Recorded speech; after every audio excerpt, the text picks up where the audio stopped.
Pagbasa sa Santos nga Ebanghelyo sumala ni San Mateo. Himayaw nikaw o Ginoo. Kamu ang asin sa katawhan. Kung ang asin kawad-an sa iyang kaparat, unsaon pa man pagbalik sa kaparat niini? Kini wala nay kapuslanan, ug angay na lamang ilabay ug tunob-tunuban sa mga tao. Kamu ang kahayag sa kalibutan. Ang syudad nga nahimutang sa bungtod, dili gayud matago. Walay magdagkot og suga aron lamang isulod sa gantangan, kundili ibutang gayud kini sa tungtunganan aron maghatag og kahayag sa tanan nga anaas sa balay. Busa sa samang paagi, ipadanag ang inyong kahayag atubangan sa mga tao aron makita nila ang inyong mga maayong buhat ug daygon nila ang inyong amahan nga atua sa langit. Ang Ebanghelyo sa Ginoo. Daygon ikaw o Kristo.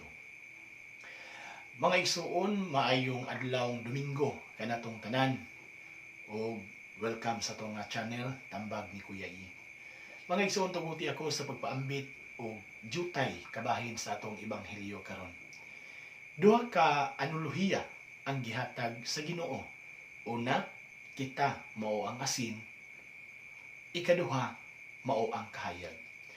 Kung magisgot kita og asin mga igsuon, nahinumdum ko sa usa ka istorya sa usa ka hari nga nagpuyo sa usa ka gingharian. Then aduna siya'y tulo ka prinsesa nga mga anak. Kining tulo ka prinsesa nga mga anak gipangga, giamuma o gihigugma pag-ayo sa maong hari. Usa na anak kaadlaw mga igsuon sa diha nga ang hari na ana siya naghingapi na siya sa iyang kamatayon. Gitawag niya ang iyang tulo ka pinalangga niya nga anak. Unya iyang gipangutana sila. Gipada sila sa hari og mahinungdanon kaayo nga butang nga ilang ika-represent sa ilang amahan. Ang unang prinsesa miduol sa iyang amahan nga nagdala og diamante. Unya miingon ang maong prinsesa, amahan nga hari, ania ang diamante nga dala ko. Nangutana ang hari kaniya, unsa man kining diamante? Miingon ang maong prinsesa, kay sama ka sa usa ka diamante amahan nga hari.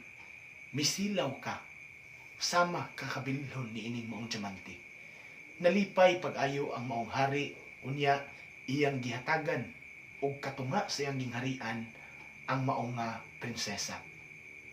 Ang ikaduha nga prinsesa mga igsuon misulod nga nagdala sa nagilak-gilak nga bulawan. Unya miduol siya og miingon, aman nga hari, sama kaniining bulawan.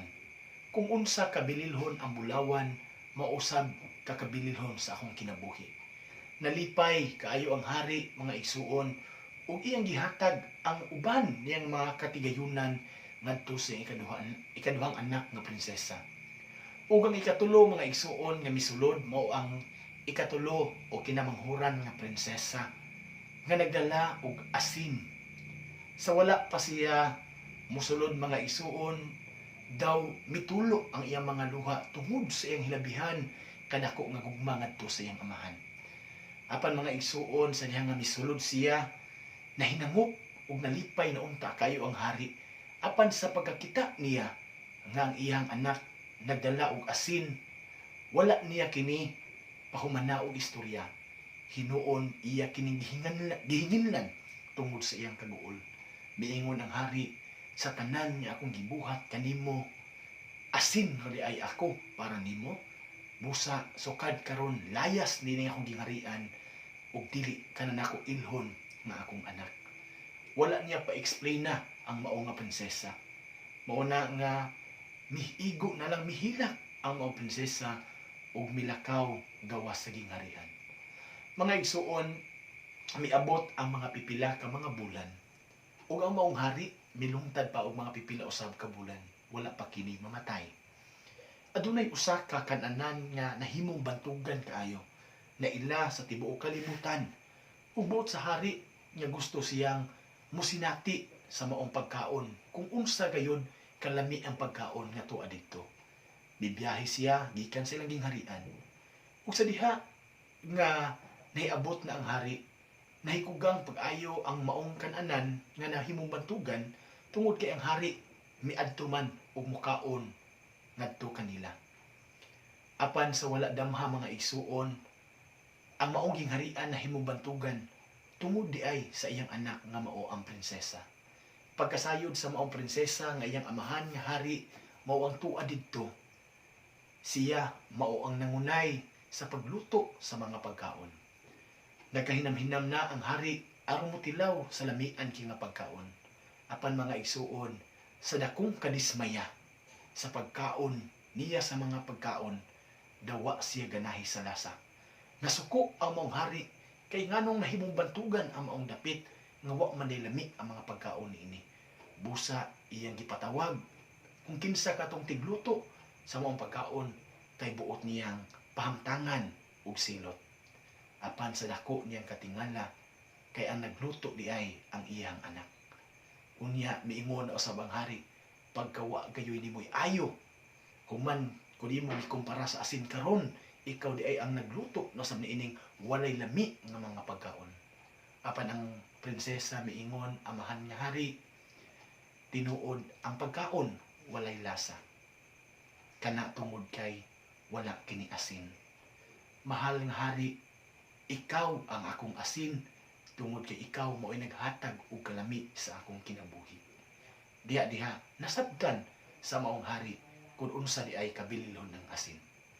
Mga igsuon, karong sa atong ebanghelyo, ang atong Ginoo migamit niining yano usab kaayo nga anuluhiya. Gipakasama kita ni Jesus sa mga asin. Unsa man di ay ang naa niining asin? Una, sa ihang kolor. Unsa man ang kolor sa asin? Puti. It symbolizes purity. Mga igsuon, mamahimo unta kitang mga asin pinaagi sa kaputli, sa katarong sa atong kinabuhi. Mamahimo unta kita mga asin tungod kay ang asin sama nga ang kolor niini puti, mamahimo usab unta kitang ato untang mapakita ang kaputi sa ato ang mga intensyon sa tanan nga atong ginabuhat. Ikaduha, ang asin mao ang gigamit aron nga mahimong preservative. Diri sa ato ang komunidad karon mga igsuon, diin ang moralidad labi na sa ato ang panahon karon daw wala nahatagi og bili.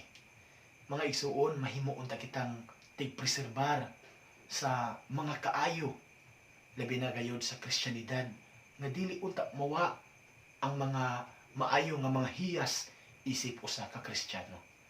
To preserve og katapusan mga igsuon, kining asin mao ang naghatag og lasa, naghatag og kalami.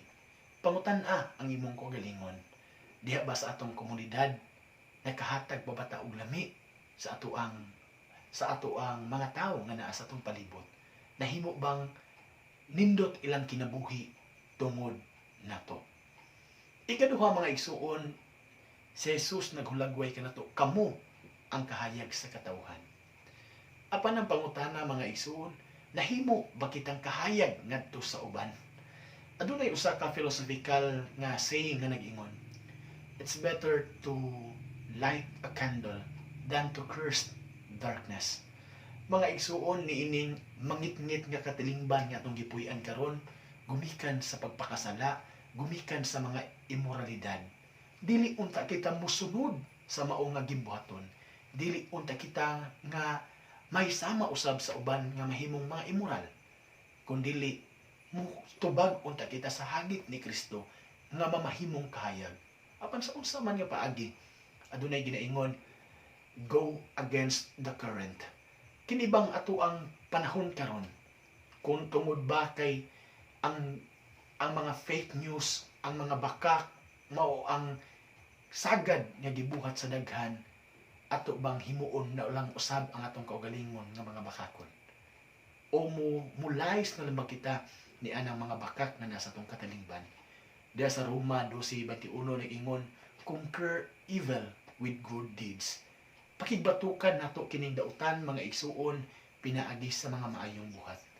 ug niana nga paagiha atong matubag ang panawagan sa atong Ginoo. Kamo ang kahayag sa katawhan nga mudan-ag unta kita ilabi na gayud niadtong mga tawo nga nawadtangan na og paglaom, niadtong mga tawo nga daw wa na makakita og bili sa ilang kinabuhi. Mudan-ag unta kita mga igsuon niadtong mga tawo nga hilabihan kadaghan ang problema sa ilang kinabuhi nga makatabang ta bisan sa gamay nga paagi ug niana nga paagiha madayeg ug mahimaya nila ang kadungganan sa Dios. Hinaut mga igsuon, mamahimo unta kitang mga asin o kahayag sa kalibutan. God bless kanatong tanan.